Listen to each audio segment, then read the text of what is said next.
Welcome to Jellybellykids. Hit the bell icon and don't forget to subscribe. The Boy Who Fell in Love with Stories. Once upon a time, in a small village, there lived a curious boy named Aryan. While other kids spent their days playing in the fields, Aryan was often found tucked away in a corner with a book in hand. His love for stories was like a fire that never dimmed. Every time he turned a page, it felt like he was stepping into a new world filled with adventures, magic, and wonders. One day, Aryan's teacher, Miss Kavya, noticed his passion for reading and handed him a special book. "This book," she said, "is filled with stories from far-off lands and mysterious places.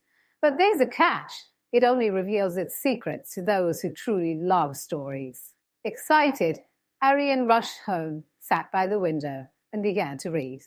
The first few pages told of brave knights, talking animals, and hidden treasures. But as he continued, something magical happened. The words began to shimmer, and suddenly Aryan found himself inside the story. He was no longer just reading about adventures. He was living them. He met a wise owl who gave him riddles to solve, sailed on a ship with pirates, and even saved a kingdom from a wicked sorcerer.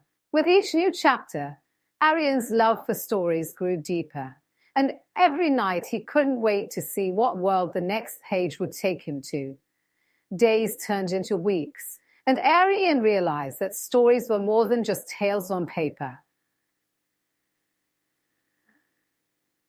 They were gateways to endless possibilities. His love for reading wasn't just about the words. It was about the places they could take him, the lessons they taught, and the way they made him feel alive.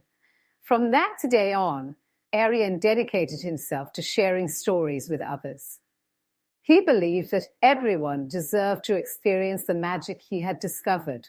And so, he would gather the children of his village every evening under the old banyan tree and read aloud, letting them all fall in love with stories, just like he had. And Aryan? He continued his adventures, both in the real world and in the pages of every book he opened, forever enchanted by the power of a good story.